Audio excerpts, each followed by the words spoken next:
Gente, boa noite.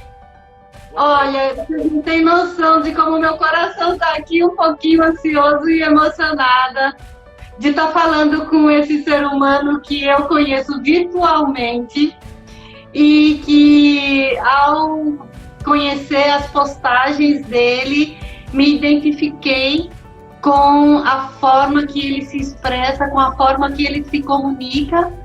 E é assim, Paulo, meu nome é Silvia Garcia, eu sou terapeuta, moro aqui em Natal, Rio Grande do Norte, e esse projeto, a troca de saberes e o terapeuta e a sua jornada, nasceu de uma frustração que, como terapeuta, eu gostaria de estar lá fora ajudando as pessoas a trabalhar, a colocar a mão na massa, mas infelizmente a gente não pode. Então percebi que de repente, virtualmente, esse momento de fraterno seria de grande valia para as pessoas que escolhessem nos escutar. Paulo Roberto, seja bem-vindo, e toda a sua comunidade que o acompanha, seja bem-vindo também. Obrigado, eu adorei o convite de uma forma inesperada e da forma como você participou, eu só poderia aceitar. Eu sempre recebo várias solicitações, mas as coisas não se explicam, né? A gente joga para o universo e as coisas se conectam ou não, e graças a Deus a gente se conectou, não tem explicação, e isso aqui é importante, a intuição, né? No universo em que se pensa tanto, se racionaliza tanto, a gente tem que deixar um espaço para a intuição e para o fluxo natural da existência, né? Hoje, se o ser humano tivesse mais conectado com o seu coração e menos com a sua razão, menos com seus desejos, suas necessidades, a minha opinião, eu tenho que prevalecer a minha verdade, e ao invés de estar todo mundo unido numa única energia de felicidade e harmonia. Acho que isso equivale à energia, à intuição. Obviamente que dessa maneira é o único lugar, para mim, em que a gente vai conseguir trilhar e chegar a algum lugar, né? Unir. Acho muito legal a proposta de servir e de poder auxiliar as pessoas, mesmo que à distância. Eu acabei me conectando com muitas pessoas que eu nunca ouvia, nunca tive a satisfação de estar junto, mas poder servir, né? Dar, compartilhar, né? Realizar, purificar e amar é um conceito que não é meu, é do grande mestre Sivananda. Sivananda foi minha primeira formação na Índia, e o Sivananda foi um médico, e nada mais pertinente um médico com a sua capacidade de servir, de dar, realizar, purificar, amar e meditar, né? Eram 6 princípios básicos dele. Esse ano eu fui junto com a minha esposa em Kerala, onde eu fiz 10 anos de formação Sivananda. Eu fiz em Vrindavan, que é a cidade de Krishna, né? E comemorei os 10 anos em Kerala. E foi muito importante Sivananda. Sivananda realmente marcou com a sua não somente com o seu estilo de Hatha Yoga, mas especialmente com o legado que ele deixa. Ele deixa hospitais, ele deixa as escolas, ele realmente tem uma importância, não é tão somente os seus ashrams, que são inúmeros em toda a Índia, em todo o mundo, mas ele tem um legado de construção, ou seja, muito palpável, muito realizável. Quando você cura uma pessoa, seus hospitais são até hoje de grande importância e de grande utilidade para o povo indiano. E a sua obra, ela persiste com esse conceito que você está me dizendo, de servir, de ajudar o próximo. Eu acho que a gente está sempre preocupado com as nossas necessidades, as nossas individualidades, os meus desejos, o meu eu, que cada vez está maior, e não entende que não há ninguém que não possa auxiliar, que seja pouco, mas sempre pode. Esse é o meu conceito dentro do meu Instagram, onde você me conheceu, né? Ou seja, é tentar de alguma maneira, óbvio que o Hatha Yoga ele é muito grande, né? Ou seja, é uma pequena participação de como eu posso, através de um asana, equilibrar meu corpo, a minha energia, a minha mente, meus sentidos, me sentir mais um. esse também é a minha grande, vamos dizer assim, a minha grande propósito, né? Ou seja, as pessoas estão com muitas necessidades e desejos e com muito pouco propósito. Então esse é que bom que bate junto o seu de, né, o mesmo propósito de auxiliar o próximo, né? Querido, eu quero começar com uma dinâmica. Assim, eu trouxe aqui o oráculo de Ganesha. Opa! E aí... Ganesha, Shri Ganesha, Shri Ganesha, Shri Ganesha. Isso. Aí eu gostaria que você escolhesse uma carta que acredito ser uma carta muito auspiciosa pra gente. Ah, é? Onde você tá com o dedinho mesmo. Aí, essa mesmo. Você escolheu isso. Ah! Cura! Que bacana, né? Não podia ser outra coisa! Parece que a gente está combinando, parece que até marcado. Gente, não foi ensaiado isso aqui! Ó, vou ler só um pedacinho, o resto da mensagem eu mando para você. A verdadeira essência da sua alma é de saúde completa. Poxa, pronto. Pronto. Isso aí. Eu acho que querido, fala. Isso.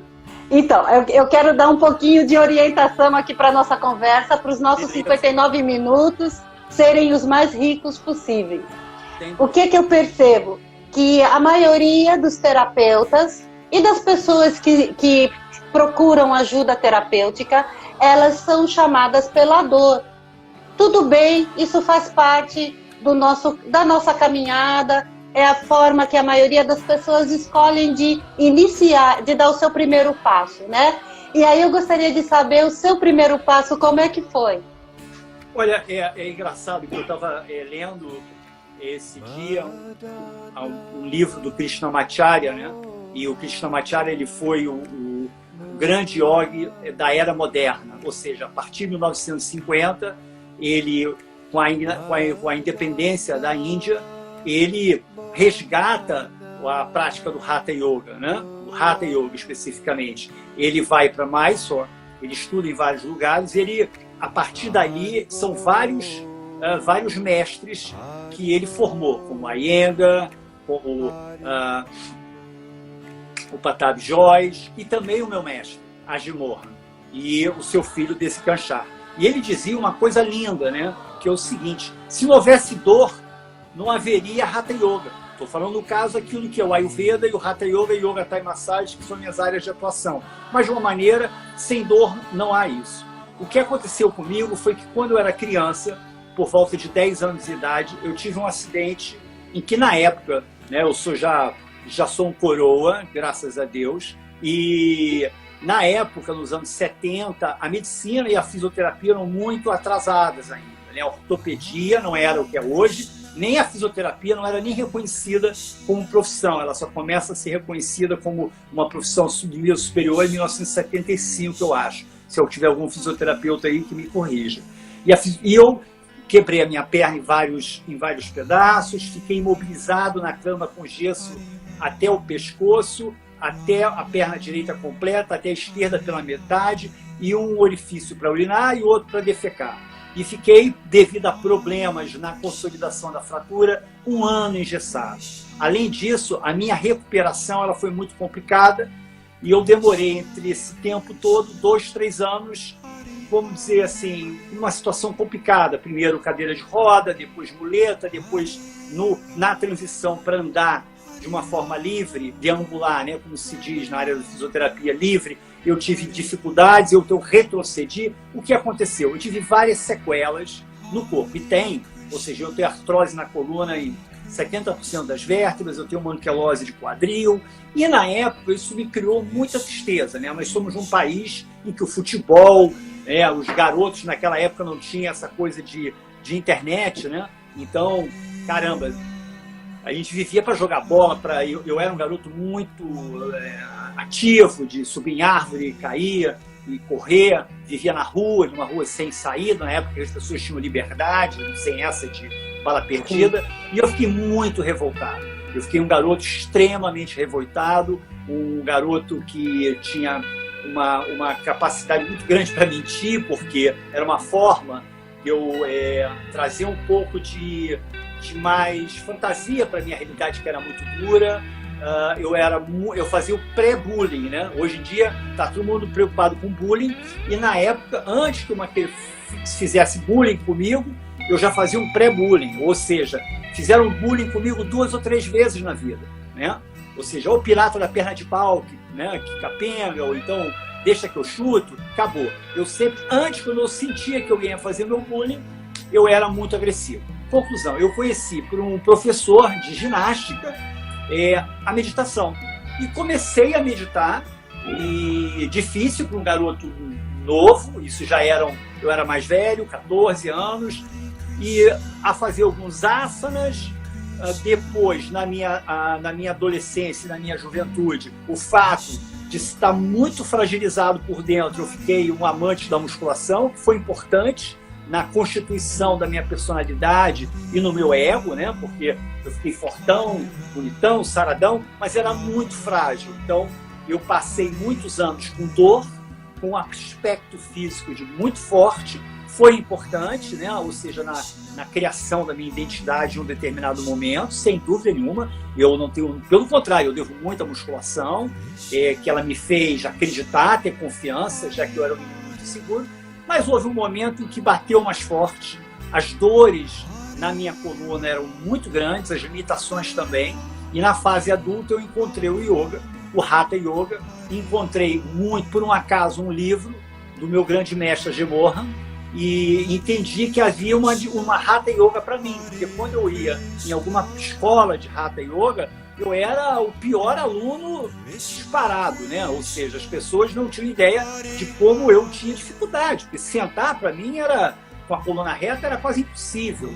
Ou seja, eu tinha muitas rigidez no físico e dentro do coração também, né? Isso. Então foi um aprendizado em que eu tive que reconstruir o meu ego, né? Porque como eu era o pior aluno, normalmente os professores, isso é um erro muito grande, das escolas de Hatha Yoga, colocam os alunos melhores na frente, as alunas, e dão muita atenção para esses alunos. Eu, quando dou aula, eu só dou aula individual, mas quando dou aula em grupo, para um workshop ou fora do Brasil, eu sempre dou aula para aquela pessoa que eu sinto que tem menos habilidade para a prática. Porque se ela consegue fazer, todos os outros... Sou eu. Né? Mas isso aqui não isso é o grande barato. Ou seja, não é. Hoje eu coloquei até no meu Instagram uma foto que eu estou de Padmasana, meditando, e coloquei uma outra foto em que eu estou sentado numa cadeira com as pernas normais, né? Meditando. É tudo meditação. Obviamente que existe um porquê de uma postura de Padmasana, de Sukhasana ou Swastikasana para meditar. Mas você pode também meditar sentado e vai ter os mesmos benefícios. Então a minha prática do Hatha Yoga, ela nasce primeiro de um problema realmente ou seja, o Hatha Yoga ele tem como finalidade deter todos os condicionamentos mentais que nos causam sofrimento.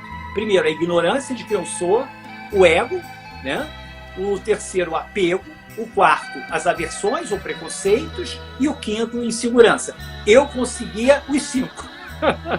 Eu tive os 5, né? Ou seja, eu sempre falo as pessoas, Paulo, quando eu faço uma avaliação, quando eu faço uma mentoria, no primeiro contato, né? Que as mulheres muito mais sinceras que os homens mentem muito e não expressam a sua interioridade, até porque o homem não pode chorar, o homem não pode sofrer, o homem não pode dizer que está fraco, o homem não pode dizer que não consegue, né? Então as mulheres que são muito mais profundas, complexas e verdadeiras, eu sempre digo, fale a verdade, porque é muito difícil as pessoas, essa ignorância que a gente tem que deter. Parece que não existe ninguém invejoso, ninguém com raiva, que não existe nenhum mentiroso, que nenhuma pessoa agressiva. Ou seja, e esses são sentimentos humanos, naturalmente humanos. Não são os nossos essenciais. Ou seja, o ser humano, ele nasce uma maravilha, uma criança. Com o passar do tempo, ela vai criando esses condicionamentos mentais através da educação, da família, da escola, da sociedade, dos exemplos que são nos dados, né? E a gente vai piorando um pouco.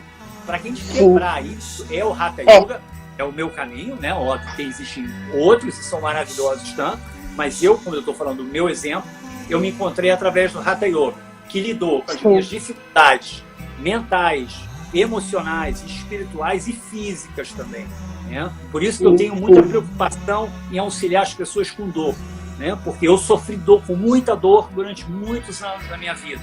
E se não existisse o Hatha Yoga, eu não sei como seria a minha fase hoje, quase os 60 anos. Eu tenho uma prática, eu tenho uma condição da minha idade, satisfeito e feliz com aquilo que eu posso realizar, daquilo como eu estou me sentindo energeticamente, filosoficamente, espiritualmente, e eu devo muito, ou seja, 100% ao Hatha Yoga, ou seja, é uma parte que é determinante na minha vida, e esse é meu propósito, querer compartilhar, né, para outras pessoas que sentem também dificuldade, sentem dor, estão precisando de ajuda. E às vezes é muito simples, né? Ou seja, com uma postura simples você pode acabar com um problema que está te atormentando a vida inteira. Com uma simples respiração eu posso interromper uma ansiedade que pode me levar a depressão, a síndrome de pânico e por aí vai. Ou seja, enquanto a gente consegue deter isso que a gente não vai substituir nem psicólogo, nem psiquiatra, nem fisioterapeuta, nem médico, mas enquanto a gente pode se autocuidar, como você falou, a gente tem que se autocuidar. Ou seja, eu só posso te ajudar a partir do momento que eu esteja legal. Por isso que eu brinco, eu perturbo tantos professores de Hatha Yoga no sentido, você tem sua prática? Há quantos anos você tem prática? Ou seja, é importante a prática diária, tanto de asanas, como de pranayamas, como de meditação e uma vida ética. Ou seja, uma vida de yamas, niyamas, asanas, pranayama, pratyahara, dharana, dhyana e samadhi. Ou seja, sem isso não adianta nada. Entendeu? Sim. Paulo, fala. E eu tinha já umas 3 perguntas maravilhosas para fazer e eu não tive fôlego. Não, é o seguinte, é porque é uma história muito linda, Paulo. Porque veja só, eu sei que nasceu na dor, mas quando você disse assim, eu devo tudo ao Hatha Yoga, eu gostaria de fazer uma contribuição. Você deve muito a você, porque muitas pessoas passam a vida inteira reclamando com dores, e você venceu essa dor, porque para você fazer vários exercícios, você precisou vencer muita dor, para superar as dores do seu corpo, as sequelas, entendeu? Então, há em você muita determinação, muita força, muita garra, sabe? Então, é isso que eu vejo. E quando eu coloquei lá como título da sua live a potência do corpo, eu não tinha a menor noção da sua história. Nada. Eu não gosto de falar muito porque parece piegas, né? Parece eu estou querendo vender alguma coisa. E eu posso dizer que essa potência, eu sempre disse que eu elogio muito as mulheres, né?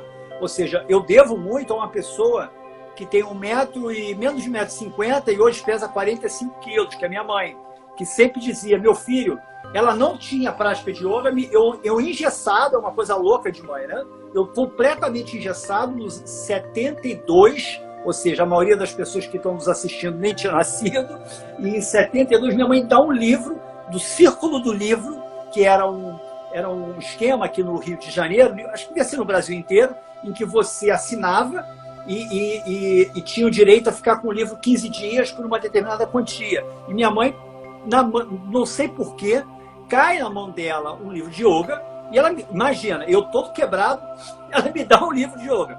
E o pior, ou seja, ela sempre foi, vamos dizer, nesse momento que ninguém acreditava em mim, até eu mesmo, né? Porque não vai andar, vai ficar aleijado pro resto da vida, as pessoas falam muito, até mesmo sem conhecimento, até porque não tem outra coisa para falar, ou estão meio chateadas no dia.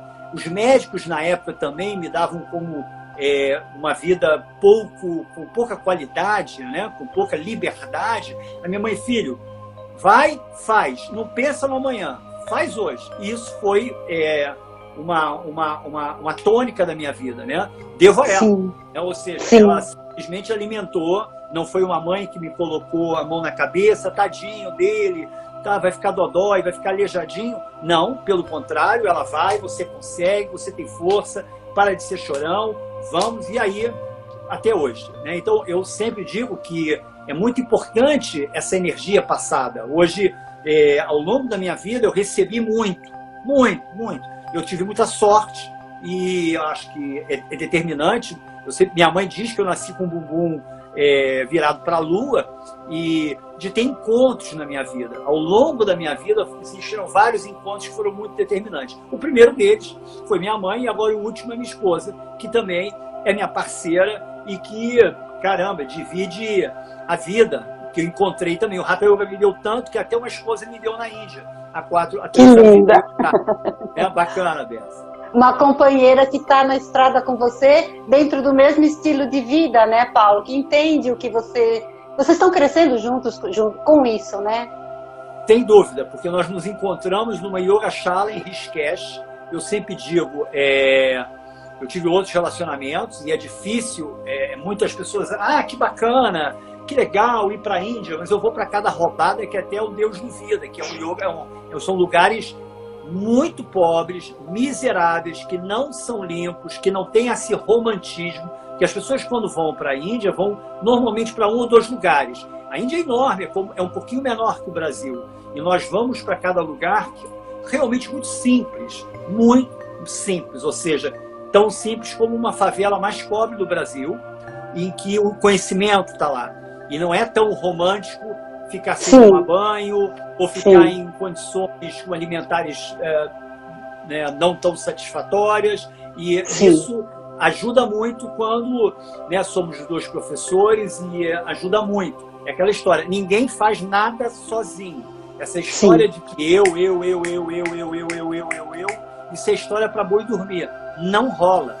As pessoas elas têm que ter uma coexistência, tem que ter a mesma união. Mesmo que eu tenha diferença de opinião de você, eu sou criado numa época, eu estou vendo que nos anos 70 nós éramos livres, em que não importava a maneira como você vestia, ou a maneira como você tinha teu cabelo, ou a tua orientação sexual, ou a tua orientação religiosa, éramos todos unidos. Estou vendo que isso está se perdendo, é um retrocesso. Mas, assim, vejo que cada vez mais a minha vida ela foi o tempo todo, né? Desde outras parceiras que eu tive, que de alguma maneira não compartilhavam a mesma coisa, mas não impuseram nenhum tipo de obstáculo e de resistência à minha vida. Mas tive grandes pessoas na minha vida, desde os próprios professores, e eu tenho muita sorte, eu sou um sortudo. Essa é a grande história, eu só tenho a agradecer. E nós também. Porque você está passando aqui pela nossa vida e a gente tem muito que, nos inspirar em você. Paulo, eu queria saber uma coisa. A yoga, ainda mais a Hatha Yoga, dentro da tua história, ela trouxe muitas superações físicas. Ótimo, tá certo, entendi. Mas aí eu gostaria de trazer a yoga para dentro do coração do Paulo, porque eu sinto muita yoga no coração, sabe?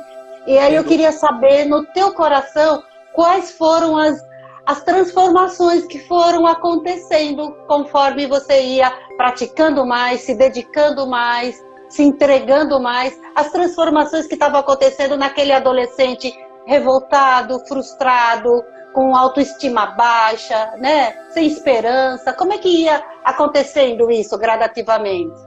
Olha, eu acho que, assim, eu dou muita importância e eu sempre falo que esse caminho que foi meu de altos e baixos, eu larguei, voltei, né? Porque quando você é adolescente, jovem, é muito... você está querendo conhecer o mundo, você está querendo conhecer outras coisas, né? O que eu posso te dizer é que esse caminho todo que eu percorria, eu começo a entender o yoga, eu sempre brinco, que você tem que começar com o corpo. Dentro do yamas, niyamas, asanas e pranayamas, a parte de postura é a terceira. Eu acho que deveria ser a primeira, né? Porque é muito mais fácil você controlar o abrir e o fechar da sua mão, a inspirar e expirar profundamente, do que você controlar a raiva, o ego e a ignorância. Então, eu senti, com o passar do tempo, a minha primeira preocupação, o meu corpo ele não pode me atrapalhar e me criar. Ou seja, a baixa estima, a inveja, a raiva e o medo do outro me fazia, quanto mais eu me protegia, mas eu me separava das pessoas. Eu passei por muito tempo da minha vida, muitos anos, com dificuldade de me abrir para as pessoas. Ou seja, de não acreditar naquela pessoa. Porque aquela pessoa, de uma maneira, podia me trair, entre aspas, ou falar alguma coisa desagradável, até pela história. E eu também tive uma história também de financeira complicada, ou seja, aos 18 anos, eu e minha mãe ficou praticamente na miséria, a gente tinha dificuldade de comer praticamente, durante 3 ou 4 anos da minha vida, foi muito duro. E o yoga, o Hatha Yoga, por que eu falo Hatha Yoga? Porque inclui o yoga, ele é Karma Yoga, Bhakti Yoga. Karma é quando eu faço um trabalho desinteressado para outra pessoa. Bhakti é o religioso tão somente. Jnana Yoga é a filosofia. Hatha Yoga inclui o asana, porque você pode ser um yogi de Raja Yoga, ou seja, de meditação, sem fazer nenhum tipo de postura, e ser um yogi. Mahatma Gandhi, eu acho que nunca fez um asana na vida, e foi um grande yogi. Vamos dizer, Madre Teresa de Calcutá, é uma grande yogini e ela nunca necessitou de ficar de cabeça para baixo. Ou seja, não é só esse caminho. O yoga, ele primeiro me deu equilíbrio físico para desarmar tanto medo e tanta defesa do outro. Ou seja, para que eu entenda que o outro, ele não é os outros não são meu inferno, como Sartre diz, para mim, tem um livro muito legal de criança infantil, de um português chamado Walter Hugo Mãe, em que ele diz que o paraíso são os outros. A minha vida se resume assim. No começo, o inferno era o outro, que me ridicularizava, porque tinha palavras pouco agradáveis sobre a minha pessoa. E depois, o que eu acho? Caramba, os outros, tudo que a gente faz em conjunto é maravilhoso. Ou seja, isso aqui é uma energia super bacana. Um abraço, eu sempre falo, caramba, o Erich Fromm foi um baita psicanalista alemão, quem é psicólogo ou coisa parecida vai saber disso. Tem um livro que vale a pena ler, A Arte de Amar, de Erich Fromm. Maravilhoso. Mas você quer ver o que o Erich Fromm ser destruído, aquele livro maravilhoso, em 30 segundos, é você abraçar alguém que você ama. Ou seja, sempre eu estou dependendo do outro, sempre eu estou dependendo da energia. Então, o Hatha Yoga, ele começa a abrir meu coração, primeiro isso, abrir meu coração, né? Me sentir aberto e não medroso, não fechado, restrito, com medo, como se fosse uma armadura. O meu corpo virou livre. Isso não significa do quanto que eu faço ou não faço posturas avançadas, isso é uma outra história. Mas o quanto que isso interferiu dentro de mim e que amoleceu o meu coração, no sentido de que o outro não está me agredindo, eu posso amar o outro, mesmo que aquela pessoa seja com uma opinião diferente e até não goste de mim, acreditar que juntos e unidos podemos ser muito mais amplos, entender que, às vezes, aquela pessoa agressiva ela tem medo também, então, se eu estou de medo e o outro está com medo, está todo mundo distante um do outro. Caramba, eu estou de costas um do outro. Vamos ficar aberto. Yoga é expansão. Eu começo pelo mais fácil. Eu abro meu peito. Eu equilibro meus chakras. Eu alinho, eu reduzo meus sentidos. Primeiro eu tenho que me conhecer. Primeiro eu tenho que saber como eu estou, para poder rolar a empatia. Você só pode realmente estar no lugar do outro a partir do momento que você sabe quem você é e sabe das suas virtudes e dos seus defeitos. Porque se eu me reconheço e sei que eu sou um ser humano falho, que eu posso mentir, que eu posso ser raivoso, que eu posso ser ignorante, que eu tenho medo, que eu posso ter ansiedade, por que eu tenho que exigir tanto do outro? Por que eu tenho que criticar tanto o outro? Quando eu me observo numa postura, eu estou me observando, eu estou deixando de observar o outro. Se bem que tem gente que faz prática de Hatha Yoga, parece que está num circo. Mas isso não é Hatha Yoga, isso é uma outra história. Mas se eu aprendo a me identificar, a me perceber por aquilo que é o mais fácil pelo meu corpo, eu respiro, eu chego no meu coração. E eu vou chegar ao Paulo Roberto antes do acidente, antes de colocar os condicionamentos mentais, que era uma pessoa alegre e que tornou-se alegre, absolutamente satisfeito com o que eu tenho e o que eu não tenho também, né? Porque a gente vive... eu sou de uma época que, para você revelar uma foto, você tinha que fazer um filme de 18, tira a foto, às vezes queimava, vai na loja, o cara demora uma semana, 2, e aí você vê as fotos. Hoje em dia é um show de comparação. E não há coisa pior do que a comparação. A comparação leva à insatisfação. E é um show de imagem. Eu, quando faço as minhas postagens até de asana, eu normalmente tô com uma short de lycra do Flamengo, que me desculpem as outras torcidas, que devem ter uns 15 anos, velho e furado. E normalmente a camiseta que eu estou fazendo, coloco no chão e faço a postura buscando ou o tipo de respiração, ou a técnica de relaxamento, ou uma meditação, mas sem make-up, sem, né, evito. É muito legal fazer uma foto bonita, ou num lugar bacana, numa paisagem, mas como é o cotidiano? E a gente vê na internet que todo mundo é lindo, todo mundo é perfeito, todo mundo é maravilhoso, e isso cria muita angústia. O bullying, caramba, é um absurdo o que eu vivo o tempo todo para os outros, eu não vivo para mim. Então eu fico insatisfeito, porque o tal do like, o tal dos seguidores, pode virar uma maluquice na pessoa. Sim. Né? Sim. Isso não é normal, isso não é natural. Nós não estamos para viver em aprovação do outro, e sim para servir. E não, ou seja, eu não preciso da sua aprovação.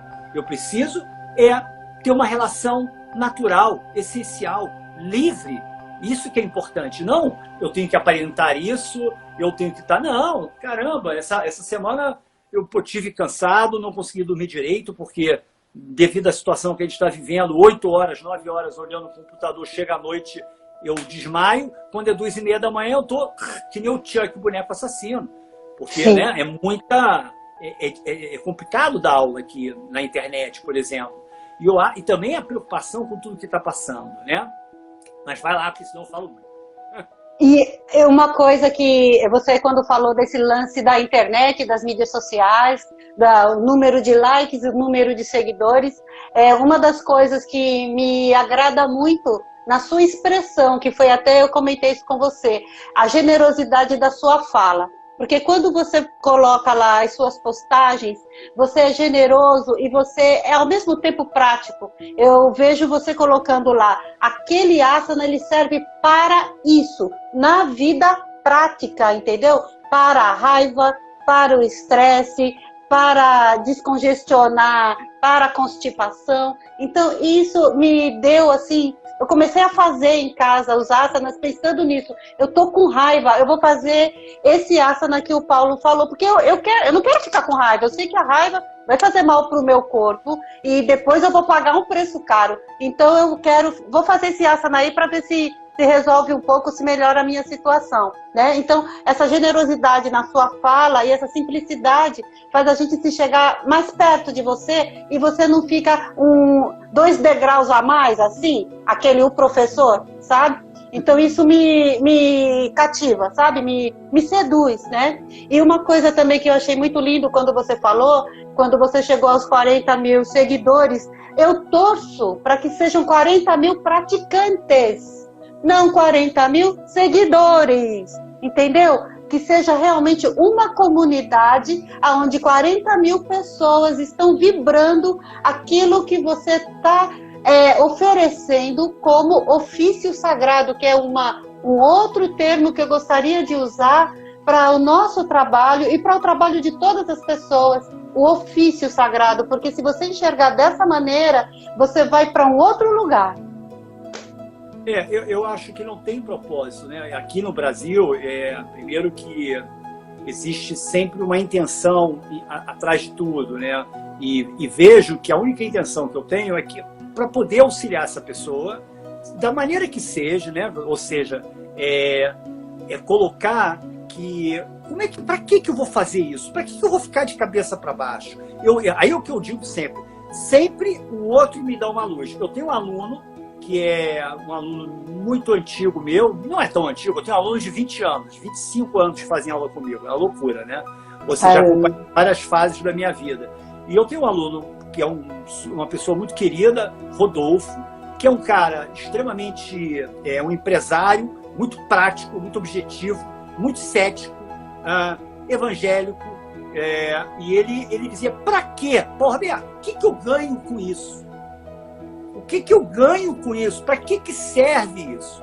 E a gente, quando é ensinado, né, ou seja, na Índia, e tem muitos professores, eu respeito esse ponto de vista, que o yoga, ele é para muito mais espiritual, que você não pode, desvaloriza o Hatha Yoga se você colocar como um benefício somente físico, que a coisa mais importante é espiritual. Mas é aquilo que eu sempre digo, para que eu possa, eu não sou a Madre Teresa de Calcutá, eu também não sou o Gandhi. Se eu estou sentindo dor na minha coluna, eu vou ficar... É muito difícil eu ficar em paz e harmonia. Se você está com dor de barriga, cólica, é muito difícil você ficar em paz e harmonia e equilibrado, chante. Para mim não dá, não rola. Ou seja, eu não tenho essa evolução. Se eu estou com dor, caramba, eu tenho que cuidar da minha dor. Então eu devo muito esse aluno, que é o Rodolfo Paulo, porque eu não era muito afeito à internet e estava muito satisfeito com o tipo de trabalho que eu faço no Rio de Janeiro e fora dele também, e que a gente é individual. No caso dele, ele tinha vários problemas de coluna, nunca mais, e é meu aluno até hoje, e faltou essa semana, porque está com outros problemas, mas assim, o Rodolfo, pô, cara, você não coloca isso, para que serve? Praticamente, porra, faz isso que vai ajudar as pessoas. E foi através dele, era replicar na minha vida profissional, né, para outras pessoas, que eu via, por exemplo, a minha faxineira, a Val, né, que infelizmente não está podendo trabalhar aqui com a gente, quando vinha uma vez a cada 15 dias, por causa do que a gente está passando da quarentena, né? E a Val tinha dor na coluna, eu falei, senta nessa cadeira, faz isso, e ela se sentia melhor.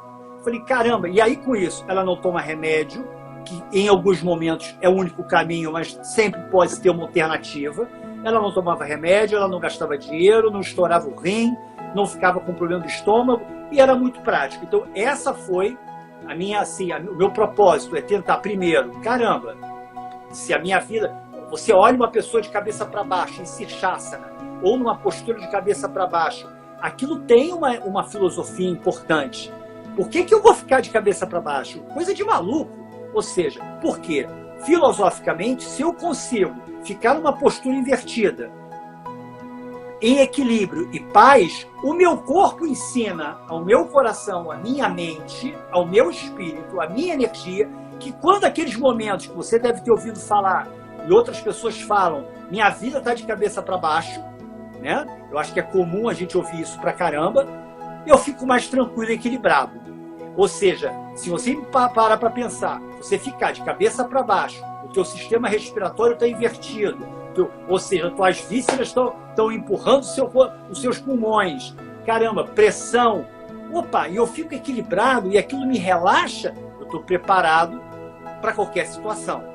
Ou seja, colocar em que não é somente uma postura, eu até tenho colocado isso, é uma rotina de posturas que cria um caminho para equilibrar os meus chakras, equilibrar meu corpo, os 5 corpos do yoga, né? O corpo físico, o corpo mental, o corpo dos sentidos, o corpo intelectual de discernimento e o último corpo que é o corpo Anandamaya Kosha, né? Ou seja, é o corpo espiritual, que é esse toque. Mas o meu corpo ele não pode impedir que eu chegue lá dentro. Eu sempre digo, caramba, é muito mais fácil você respirar profundamente do que parar de mentir, né? Ou parar com vício.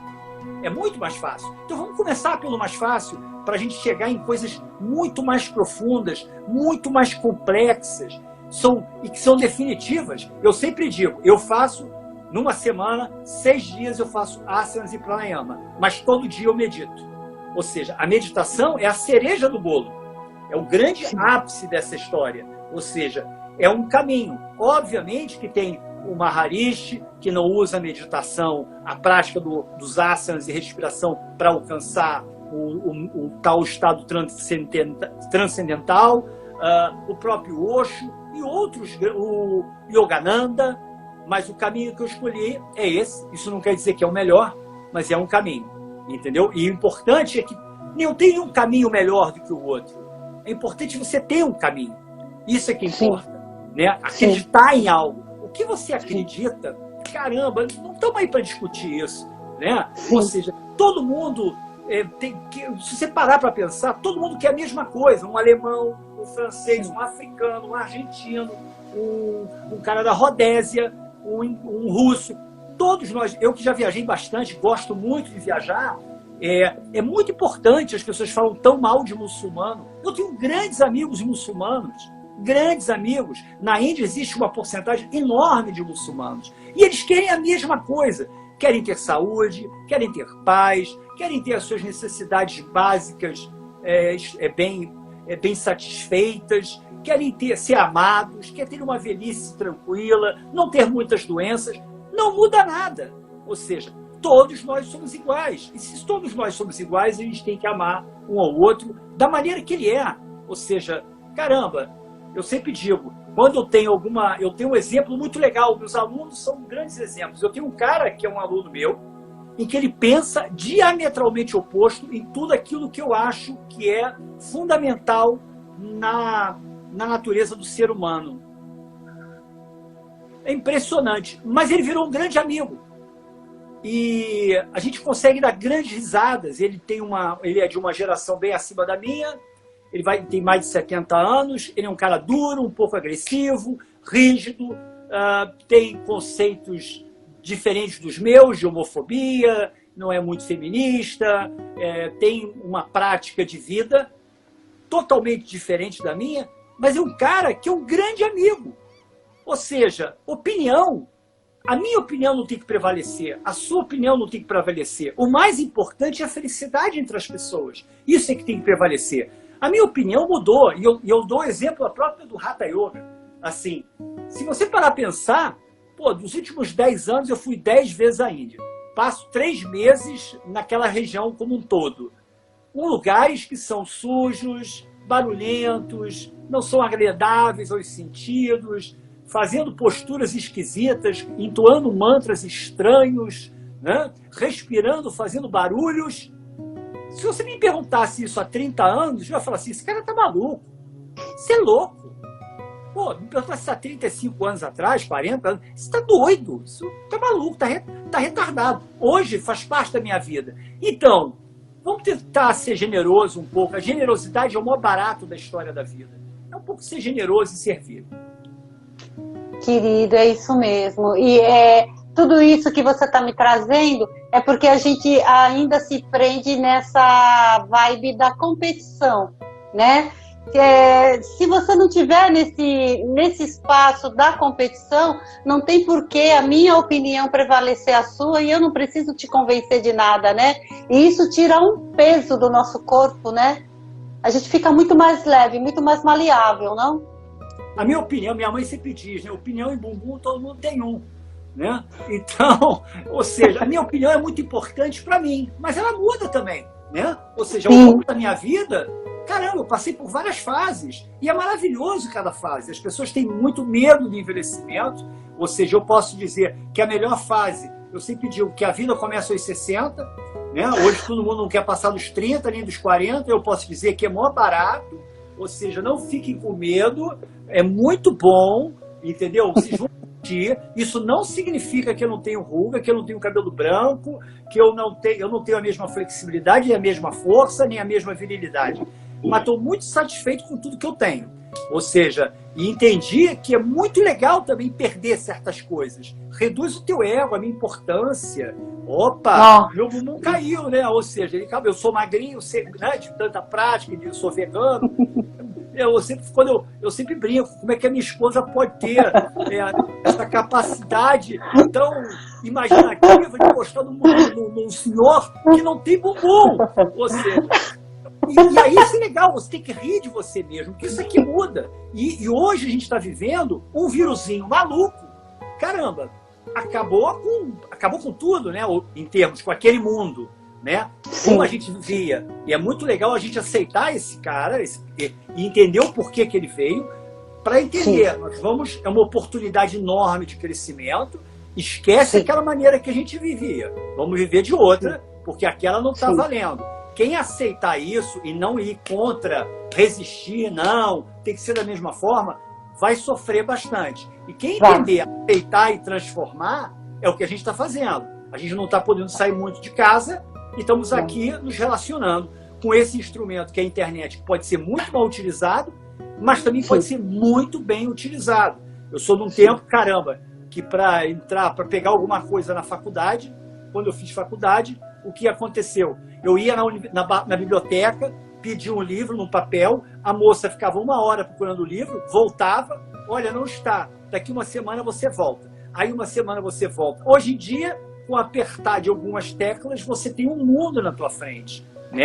Eu falo com o meu mestre na Índia, aqui, agora, de acordo com o fuso horário, eu falo com a Gemon a hora que eu quiser, que é uma fonte enorme da sabedoria. A gente tem livros, a gente tem PDF, a gente tem tudo. Então, é muito maneiro a gente entender que tudo é fazer uso daquele momento. Importante saber que esse momento é único, dar valor a esse momento, satisfação por esse momento. Eu sempre digo, faça da sua quarentena um retiro espiritual. Quando eu vou para a Índia e faço um retiro, é muito menos confortável que na minha casa. É um lugar em que você acorda cedo para meditar, faz asana, faz pranayama, estuda, medita, faz karma yoga para o ashram, depois estuda mais uma vez, limpa, dorme numa cama dura, uma comida fraca, e assim continua. Então esse é um momento, caramba, importante. A gente não queria tanto tempo, as pessoas não diziam o tempo todo. O problema é que nem todo mundo no Brasil tem condição de ficar em casa porque precisa trabalhar para comer. Então, graças a Deus eu posso, o grande barato é a gente doar dinheiro mesmo. Eu acho que as pessoas que têm o dever de doar. Ou seja, a doação hoje em dia não é tão somente a minha doação, ela não é só legal de eu ensinar um asana, ou uma respiração, ou uma forma de meditar, ou uma técnica de relaxamento na internet. A gente tem que fazer alguma coisa para aquela pessoa que não está podendo trabalhar. Ou seja, doa dinheiro, sem importar o que aquela pessoa vai fazer com o dinheiro. Isso não é doação.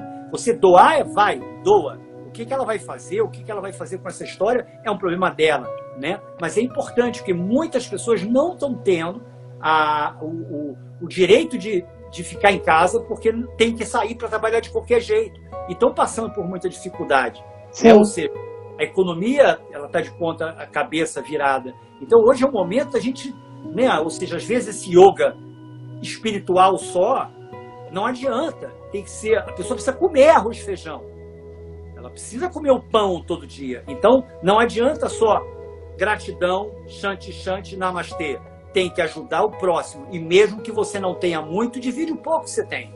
Né, cara? Sabe, faça uma doação mesmo, financeira. Doe comida, não doa só roupa, aquela roupa velha que você tem e não quer usar, não. Isso é Doa realmente dinheiro, doa comida, doa o que você tem, doa um cobertor que você esteja usando, um travesseiro que você esteja usando. Isso é yoga, Hatha Yoga. Quando você chega...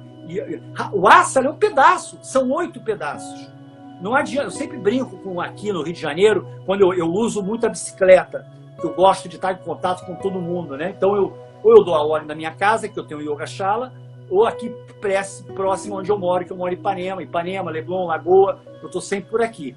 E eu sempre, quando passa alguém que está, uma moça ou um rapaz com um orgulhoso tapetinho de yoga nas suas costas, eu dou bom dia. E às vezes eles não dão bom dia. Né? E aí eu brinco que tem uma frase que todo mundo fala e eu repito o tempo todo. Tem uma amiga minha, Beta Micali, fala que você repete essa frase o tempo todo. E é verdade. Não adianta fazer Hatha Yoga, não adianta entoar mantra, não adianta meditar, não adianta de maneira nenhuma ler o Bhagavad Gita, que é importante, que eu estudei já várias vezes, Yoga Sutras.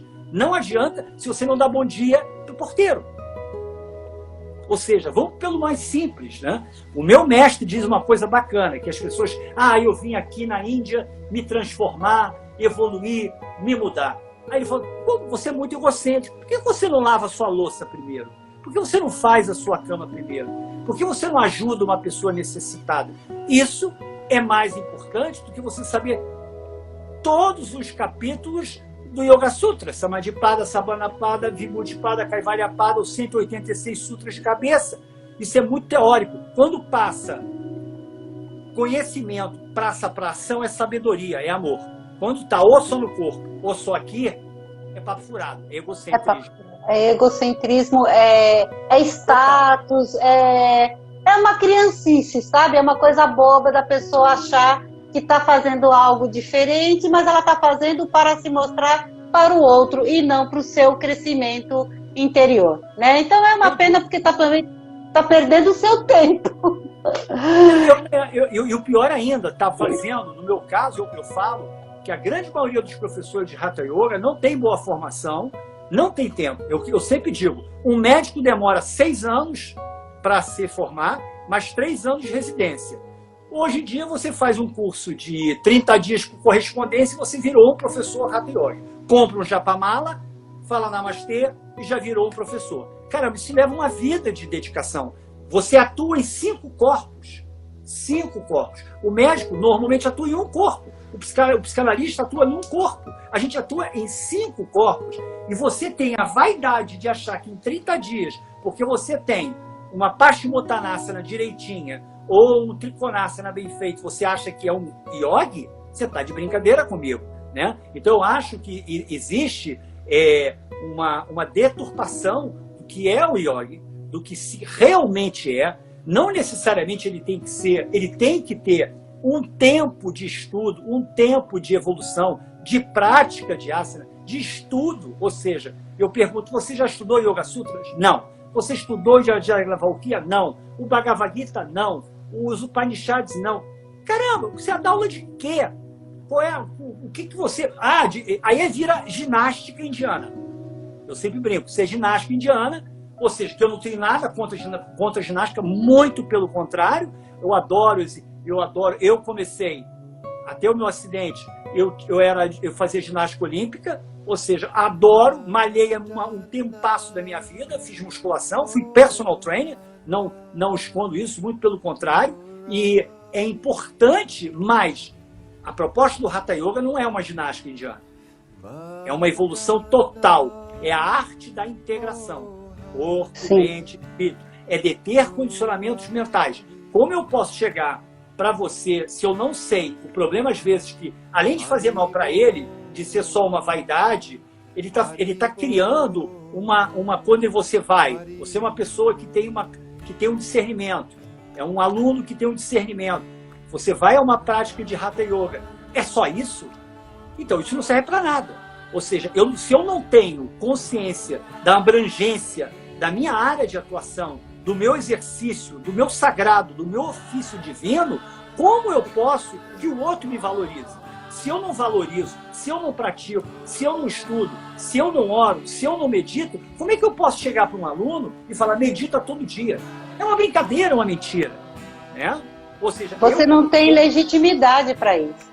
Nenhuma. Ou seja, a gente vive de um estereótipo de imagem. Uma pessoa magrinha, bonitinha, que faz uma meia dúzia de posturas e que compra um japamala e que fala namastê e diga gratidão.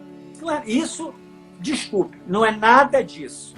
É um caminho muito sério, você abre mão de muita coisa, é um caminho que não é só um caminho lúdico. Eu perdi casamento, eu ganhei outro, mas perdi amigos, deixei de passar Natal com a minha mãe, que é a pessoa que eu amo de paixão, deixei de viajar para pegar onda, que eu gosto, é um esporte que eu adoro. Então, no mínimo, nos últimos, 15 anos, eu não vou a lugar nenhum para fazer uma viagem para pegar onda, assim, essas coisas.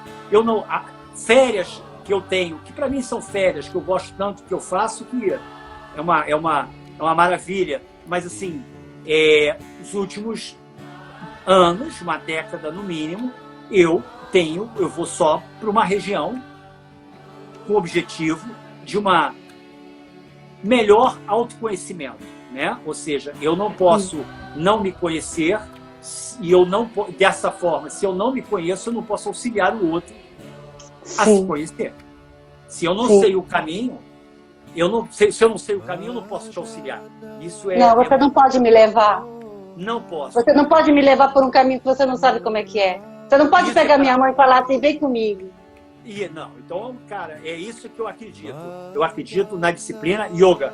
Como todas as yogas, é prática. Se você lê o Bhagavad Gita, que é um livro importantíssimo, caramba, eu estudei Bhagavad Gita, tive a sorte, fui presenteado de estudar na cidade de Krishna, em Vrindavan. Caramba, é uma maravilha. Eu estudei Yoga Sutras com meu mestre.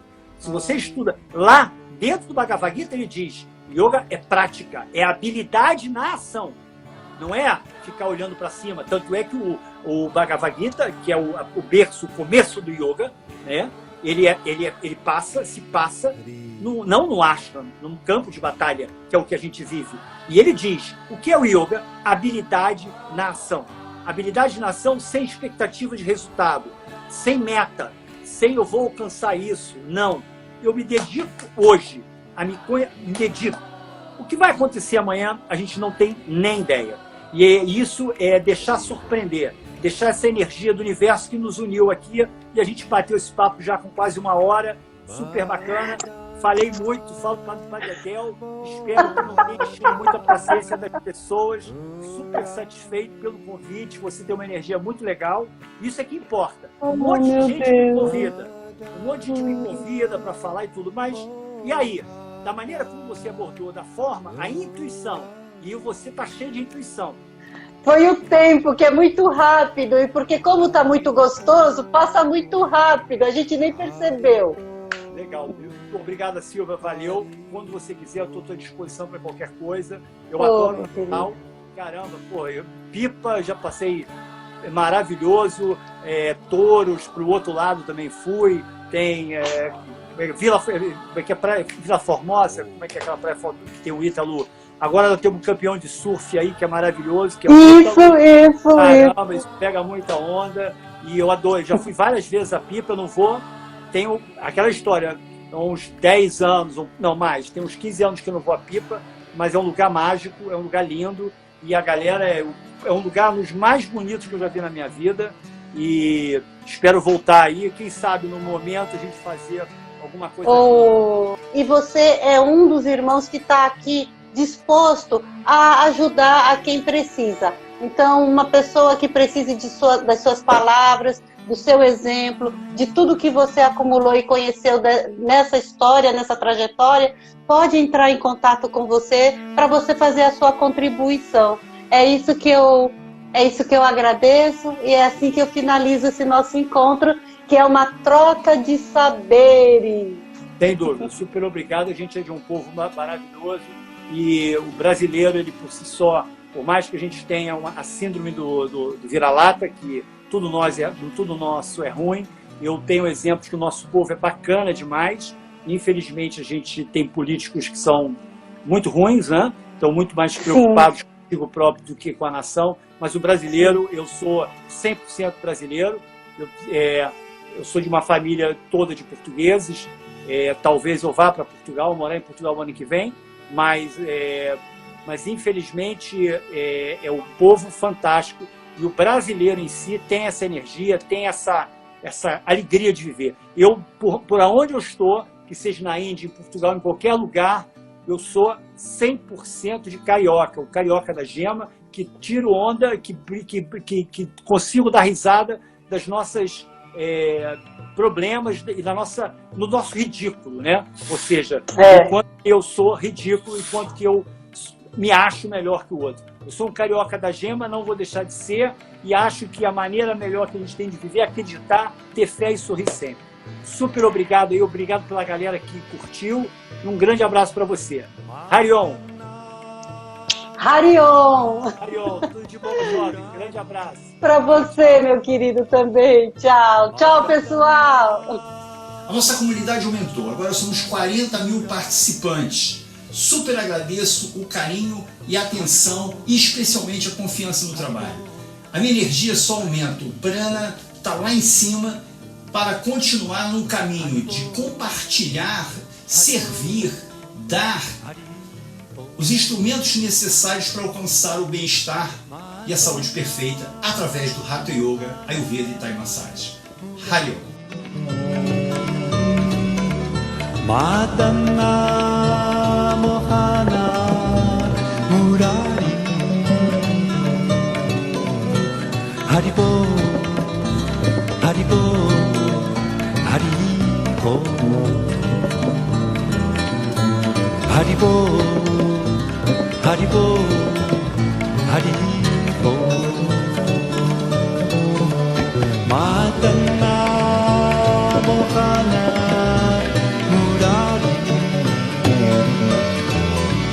Madhyam